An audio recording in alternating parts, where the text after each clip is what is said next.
the other two, but I believe it's the top 3 picks that they basically followed them for the day of the draft. And so, it's about a 13-minute video, I think is great. Again, we're just talking about continuing to talk about the PWHL and continuing to put that information about the league out there, I think is a good thing. This is all great press, I think. So a nice little 13-minute documentary. I haven't watched the full thing yet, but it makes me want to see more. And that's the point. Like, make me want to see more. Yeah. The more it's in our eyeballs and brains, then the more we're apt to tune in once puck drops. So exactly. The only thing, we're still waiting on team names, team logos. We're still waiting on all that, but hopefully have something soon. I don't have any information on that. I just I'm hoping that we have some information on that soon, because training camp for them is going to start in November. Yeah. So that's only a couple weeks. Yeah, it's coming up. So hopefully we hear something soon. I can't imagine that they launched the league and they don't already know what the team names are going to be. Like that, it can't be that they haven't decided. Maybe it's like a trademark thing or a copyright thing. Maybe they're waiting for it to go through legal, perhaps, is the only thing that I can think of. Because, I would think that they already have it set in stone of what it's going to be.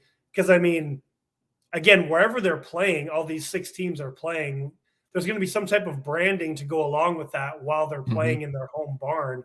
So that's not something you're just going to be able to whip up in, a month and a half. So I feel like it's got to be like a trademark thing or final touches on copywriting or something like that is what I would assume. Again, I don't know that to be certain, but that's what I would assume. So very exciting news, or very exciting that they're keeping on that. Very questionable news. I think both of us were shocked 2 days ago when just randomly out of nowhere, Mark Scheifele and Connor Hellebuyck re-signed to identical 8.5 deals? 7 years, $8.5 million. Yeah. Crazy. Interesting. Yeah. Out of the blue, of all this talk of not wanting to be there, and then all of a sudden they're there for pretty much the rest of their career, basically. Yeah. They're staying. Yeah. Because you can't, you surely aren't going to be able to move Hellebuyck's contract now. 7 years, 8.5. Doesn't matter how good he is. Like who's got that kind of cap that is a contender? Yeah, I can't think of anybody off the top of my head. But this did make, so I heard this from Frank Saravalli, who's an NHL insider, and he made the comment that, maybe this was Kevin Cheveldayoff's, who's the general manager of the Jets, his way of, he secured these guys, and now that maybe brings up the morale in the locker room that, hey, essentially if the other players were like, well, why are we even going to try this year? Because the rest of our main guys are going to be gone by the end of this year, right? So Frank's comment was, well, now this shores up your main guys. So this gives the Jets a win now attitude, and that, everybody's going to continue to bust their butts to try to be a playoff team, try to be a contender and win now. Right. Right. And this is where my hot take comes in, Justin. All right. So let's bring up the timer. Let's get this up here and add that to there. Let me know when you're ready, and I will hit the start button. Hit the start button, buddy. Let's do it. All right. And Joe, your hot take is on the clock. Okay. So here's my thing. I totally understand that take of like, yeah, let's get everybody in the room on the same page. So being a little bit of a conspiracy theorist that I am, here's my take if I'm Kevin Cheveldayoff of the Winnipeg Jets. Yeah, this is going to be really shady, but I've had this same team forever, and they have done nothing. The best that they've done is got to one Eastern Conference Finals, and they got swept. They have done nothing every single year. So let me try to make a deal by getting these guys signed and make the room think, hey, we're going to stick around and be a really good team. That's the idea. But guess what could still happen? At the trade deadline, you could very easily still move these two pieces and or other pieces and have the other team only take 50% of that contract.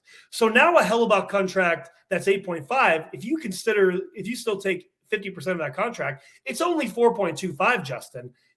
That's a lot more manageable to move that piece. And now you're in full rebuild mode than just, hanging on to him for the next 7 years. So that's just me throwing out a hot take that this is maybe what I see between the lines. Will it happen? Probably not. I don't know Kevin Cheveldayoff, but I feel like if I'm the GM of the Jets and I've seen this team collapse every single year after year, doing the same exact thing, yeah, you know what? I'm going to make a signing, and then at the deadline, I'm still going to try to move these pieces, because at the end of the day, my job is on the line either way. If they do great, cool, I'm going to keep my job. If they don't do great, I might lose my job. If I kind of do this shady little thing and trade them off anyway, I still might lose my job. So either way, I'm just going for it if I'm Kevin Cheveldayoff, and that's my hot take. Bam. Just like that. He hits his mark. It's like I cut a promo before or something. Yeah, right. Before we move off of that, the one thing I'll add is that was the one thing I said. I was like, the Devs could still get in if the Jets eat a good portion of that contract. Sure. Like, that's the only way it happens. Not bad. 4.25 is not bad. Well, and I don't want to, because opening day was last night. I don't want to get too deep into this topic, but if you go into Reddit, like the new target apparently is UC Saros. Like the Devils fans think that he's going to end up with the Devils by the deadline. Maybe if Nashville doesn't play well, maybe. I mean, he was standing on his head last night against the Tampa Bay Lightning at opening night, so it's very possible. I mean, if the Preds are just going to be tanking this year, which is very possible. Watching last night, Barry Trotz made a comment that they were talking about that. Well, it could go either two ways. We could be really sneaky good, or we could be really bad. So We'll see what happens. Yeah, but the only reason could definitely be a trading piece for sure. Yeah, the only reason I put any credence to it is because it is right around that contract that you were saying, like Hellebuyck at 4.25. I'll take Hellebuyck at 4.25 over Saros at 4.5. I mean, in a win now situation like we're in, yeah, for sure. I mean, Hellebuyck, man, both solid goaltenders, but I think even just the size of Hellebuyck, I would rather have a Hellebuyck. Saros is great, but being a smaller goaltender, you don't cover as much net. He's a great goalie, don't get me wrong, but Hellebuyck is just like another half times bigger of a human, just covers more net. I don't know. Yeah. That's the way I look at that. So, but since we brought up the Predators, shall we get the first line out there? Yeah, man, let's talk about it. Opening Tampa Bay night. First Nashville opening night, first game. I was originally going to send this to the group chat because when the first image of the game showed, it looked like a pretty empty Amalie Arena. And I was going to send this to a group chat. I was going to say, well, I like that they're starting early and having these, 3 games that are starting roughly right after each other. But maybe 6 or 6:30 is a better start time on opening night, considering that people are getting off of work, trying to get to the arena. The worst thing that could happen on opening night for the first game is somebody tuning in, an outsider tuning into a game with no fans in the seats. Like, to us as hockey fans, we know that, hey, it's a Tuesday night. People are trying to get in from work. And also, if you go back in an earlier episode, I talked about getting to Amalie Arena. Woof. It's tough. So, but thankfully by puck drop, it looked like a full barn. So I didn't send that text, obviously, to the group chat. But man, Tampa Bay was firing. That extra rest did them well. They were hammering the Preds in that first period. You were watching, correct? Yeah, I watched the whole game except for maybe the first 8 to 9 minutes. I missed from puck drop till somewhere around the middle of the first, and I jumped in and I'm watching the Preds 2 shots in the first period. Yeah, they couldn't I get said there. that in the chat. They couldn't get any shots, and with that new goaltender Jonas Johansson, who's untested, I was like, just shoot the puck. They were trying to be Yeah. really fancy when they finally did get in the zone. Like, just put the puck on net, man. Like, he's untested. Like, put the puck on the net. But they ended up being a really good game. Tampa Bay wins 5-3. We're not necessarily going to do a results show. Anybody listening, this is just because it's opening night. But the Preds had them, and then they just couldn't stay out of the box, and that's what. Yep. I mean, Tampa Bay on the power play. I mean, good luck. Yeah, they've got so many killers, and yeah, that's just what's going to happen. But I mean, to your point, when they put the pressure on Johansson, the Preds had a very good second period, and then they came out in the third on fire. Like, I think they scored within like 11 seconds. Again, first 10 seconds. Pressure the kid, and you saw what happened is, I think immediately, like maybe a minute or two later, they scored another one that got waved off for goalie interference. Yep.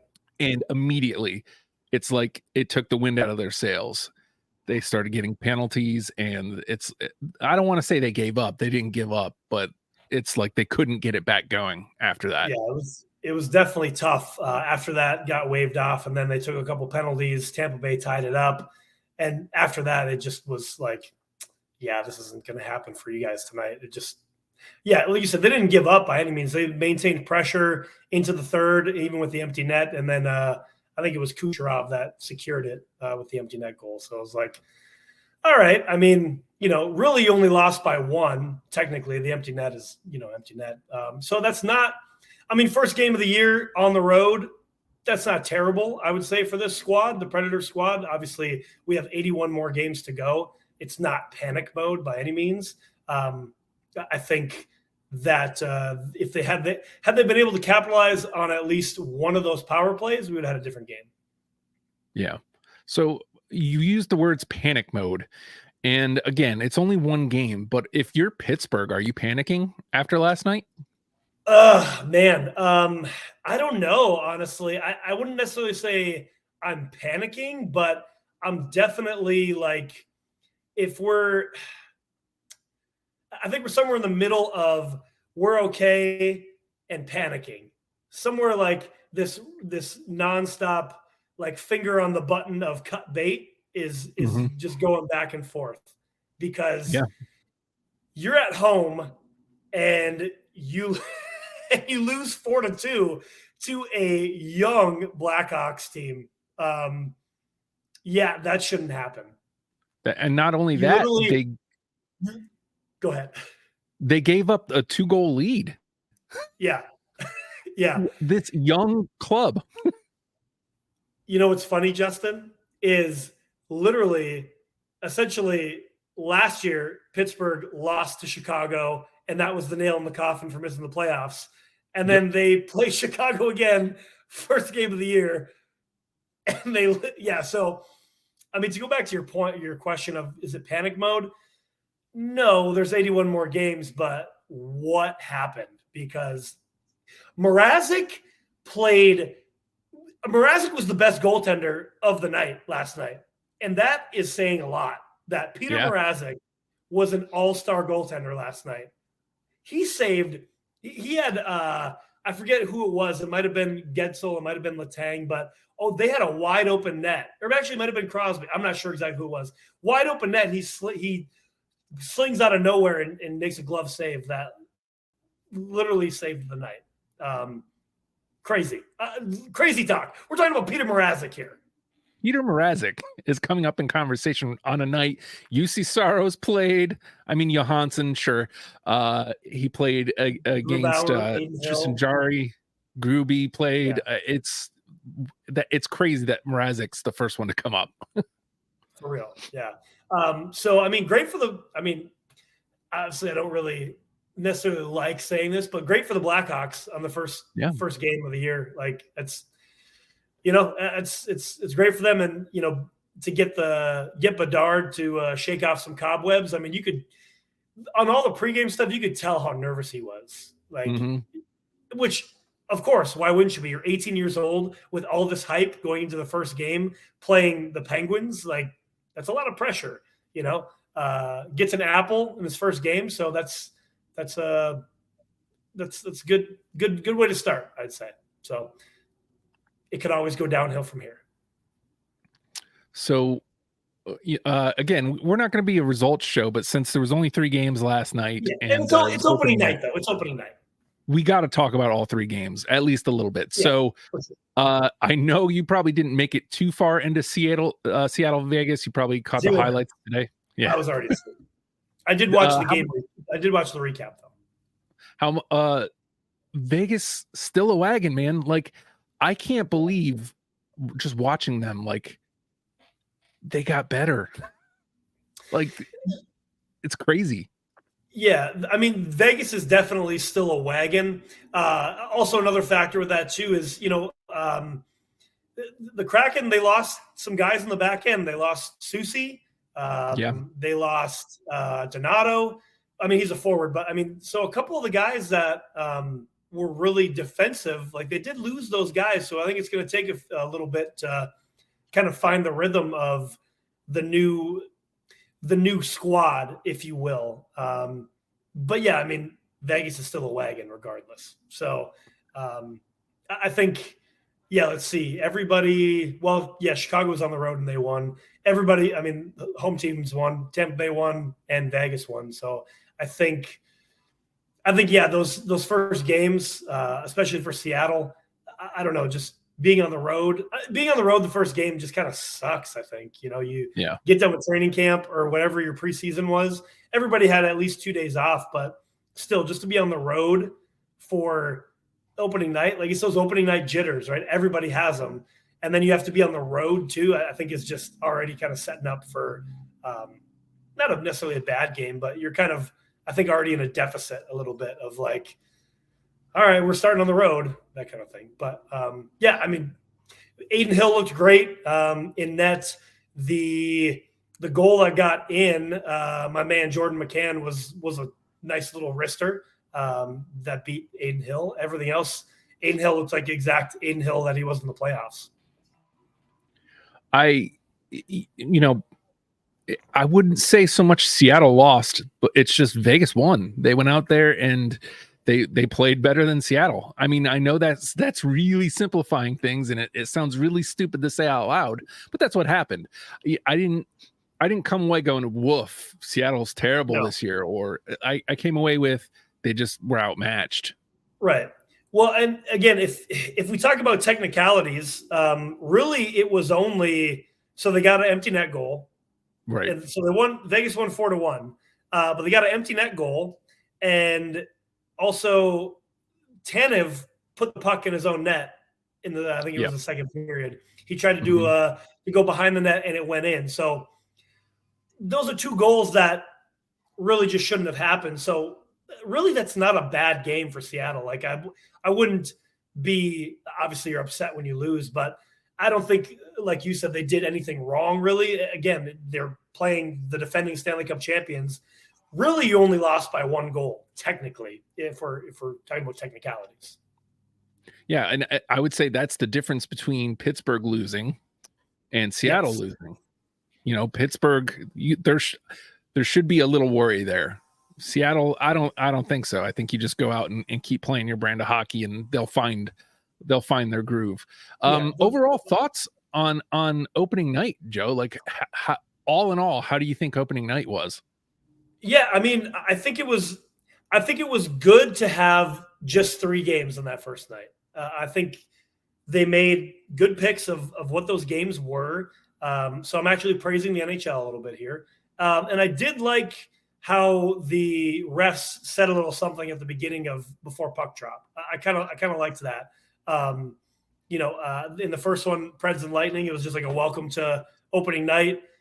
In the Blackhawks Pittsburgh game, Kelly Sutherland, who's like, I want to say the head referee. I think he's the head referee of the NHL. Welcomed Sid for another season and then said good luck to Connor.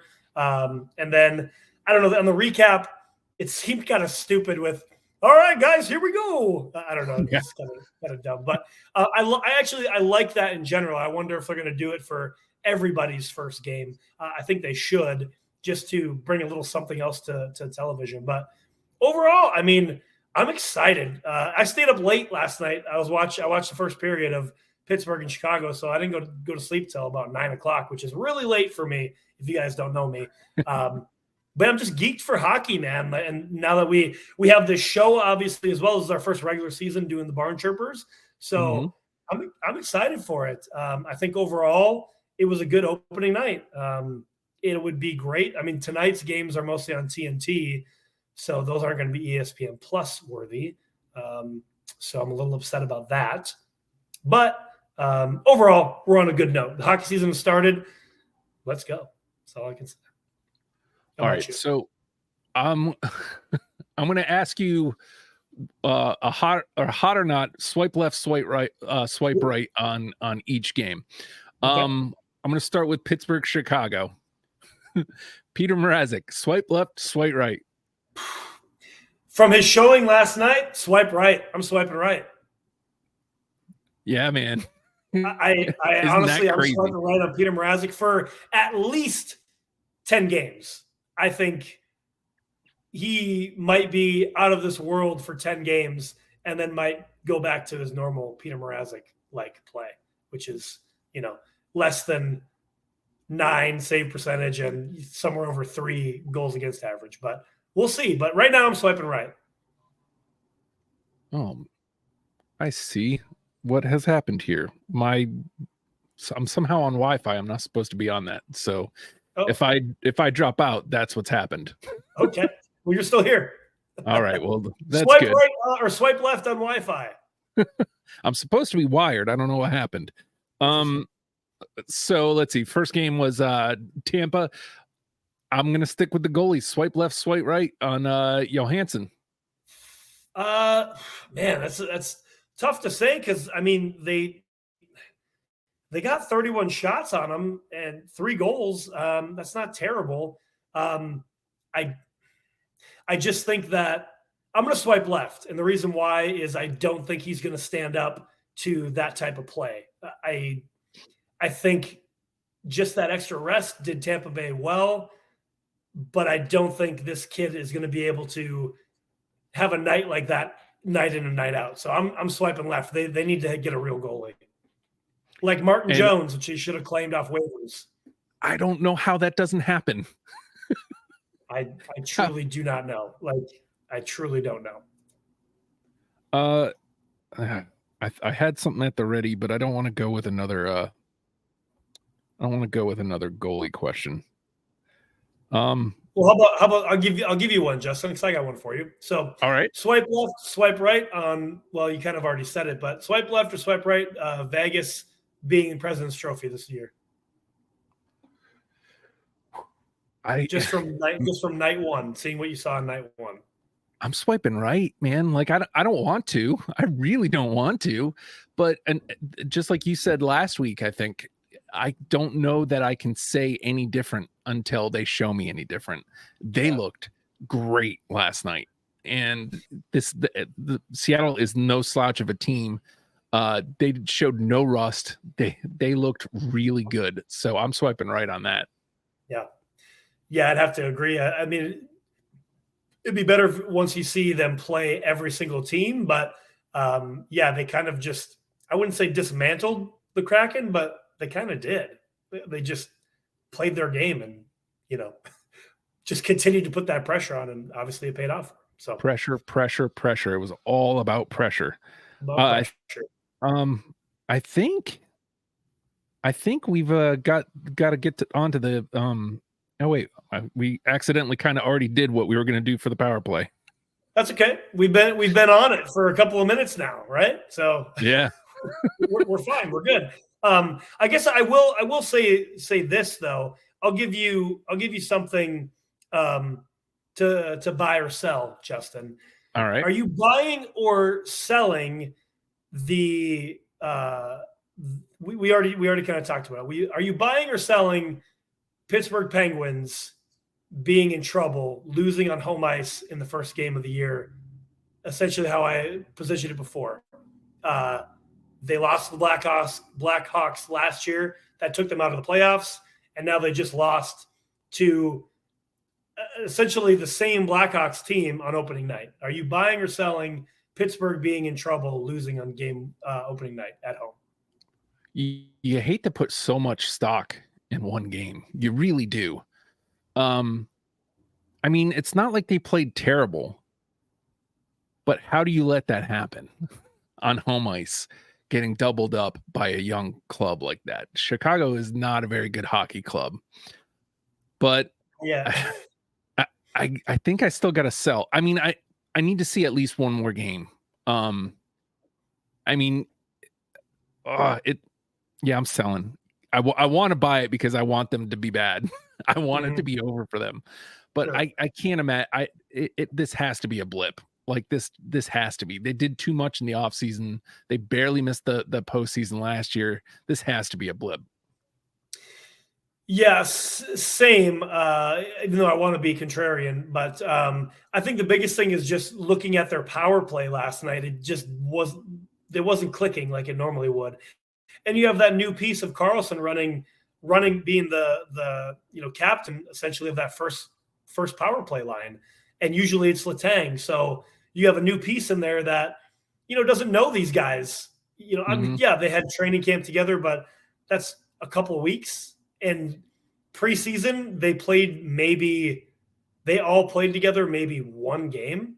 So it's going to take a little bit to, get a power play flowing, unlike, say, like an Edmonton's power play, which is always high powered. Those same guys are the same every single year. They have been over the last couple of years. So it's essentially easier for a team like that to just pop in, even if it's one guy, to pop into that power play, and they're going to be successful. So it's going to take a few games. I think that was the biggest letdown of that game yesterday, is their power play just couldn't do anything. I don't have the stat in front of me, but I don't think they even had a shot on the power play, and they had a couple of chances. So that's troublesome, but I'm not buying that, losing on home ice game one is a total destruction. Like, oh boy, what are we going to do? If that makes sense. Totally. That's exactly where I'm at. Is unfortunately they need some time. We got to give it to them, because they did just acquire a huge piece, and like you said, he's quarterbacking power play one. So we got to give it some time. Yeah, they were 0 for 2 on the power play last night. So again, if you convert one of those, you're in a much better standing than losing by 2 vice. You get either lost by 1 or, who knows what happened there. But like you said earlier, to this same point, we're still sticking on this Blackhawks and Penguins game. Yeah, they were up by 2, and they just blew it. So, obviously that can't happen. And that goes back to the same question of when we talked about when when they re-signed Jari, like, Jari, that's going to be your guy from Murray, who obviously we chirp him now, but you go from Murray to Fleury, and now Jari's your guy. I don't know. I don't see it. But yeah, serviceable goaltender, but is that the guy that's going to get you there? And I mean, we do, they have a lot of new pieces in the defense too, between Karlsson and Graves, and it's a new club, and I hate to give them a grace period, but I think it warrants it. It's just it's hard to give that when you give up a 2-goal lead to a very young Chicago Blackhawks club. So yeah, it's a little bit embarrassing. Just a little bit. If nothing else. All right. Do we want to pull the goal here? I was just going to make one last point. If Bedard scored like 2 or 3 goals and he was just destroying you, then okay, I get that. But like the new toy didn't really do anything. I mean, he, like I said, he got an apple. That's great. But like the other guys that nobody ever talks about are the ones that scored those goals. So Yeah, what was the old dude sniped them from like way out in the circle, like while he was falling on his face. Yeah. Yeah. So again, that's where I go back to Jar is your guy? Are you sure? Okay. All right, man. That's fine. Yeah. Okay. So yeah, Gutman. Or excuse me, it was Foligno. Foligno did it. Yeah. Anyway. Just wild. Anyway, let's pull that goalie, Justin. Let's pull him. Spoilers here. Rasmus Dahlin signed. He gets the bag. He got the bag, man. Good for him. Yeah, worth every penny. Worth for sure. Every single penny. Him and Owen Power are going to be quite the defensive tandem for years to come. I don't know if they're on the same line. I assume so, but like to have a cat like Owen Power, I think last year was his rookie season, coming on to a line where Dahlin's already there. That club is going to be good for years. And again, lock them up, lock that kid up, lock Dahlin up. And they've done such a wonderful job of locking those kids up. They locked up Dahlin now. Tage is locked up. Cousins is locked up. Like I think Tucky's locked up. Like they've done such a great job, and I love to see it. Like obviously my allegiance will always be with the Capitals, but I love to see the Sabres turning into a great team, or they're turning into a good team, which can be a great team. I'm here for it, and I love to see it. And again, Dahlin worth every single penny of that $11 million. That's going to be a great contract in a couple of years when the salary cap goes up, if it goes up. And yeah, that was an extension. So at least 9 more years as a Buffalo Sabre for Rasmus Dahlin, and then 8 with Tage and 8 with Cousins. Buffalo's, if they can, if Levi can be the guy that he's seems to be, and if 6K ends up being the backup, and he ends up being the guy that he could be, this will be a dangerous squad in a couple of years. Yeah, man. The fact that they were on the doorstep last year, chances are they're in the conversation for sure this year. Like I think they're kind of a sexy pick, but they're going to be in the conversation this year, and I can't imagine them not being a lock from next year on, in at least a playoff team from next year on. So agreed. And I love it. And this is perfect timing and the swing of how the NHL goes. Obviously Boston's on. We've already talked about this on our Would You Rather shows and whatnot, but Boston's on the way down. Buffalo's on the way up. Buffalo versus Toronto, I'm betting on Buffalo in the playoffs. For sure. Every time. Because we know what happens in Toronto in playoffs. Mm-hmm. And with also, we're talking about Tampa Bay going on the downward too. So this is Buffalo's time. So I'm here for it. The other signing that we had, Jamie Drysdale, is locked up in Anaheim, 3 years, $2.3 million. I don't really have much to say about that other than, he's a good piece for that young squad. So they lock him up for a couple of years. It's interesting we don't really know what the Ducks are doing, because these contracts that they've been signing guys to are just like bridge deals. They're not locking them up long term. So what is the plan for Anaheim? I'm curious if they even know. Truly. Yeah, and to that point, Gibson, who has been vocal about wanting out, is still there. So you're telling me there's nobody in the league that is like, I'll take a vet like Gibson, who was single-handedly keeping this terrible Anaheim Ducks team in games. Nobody wants to take that risk.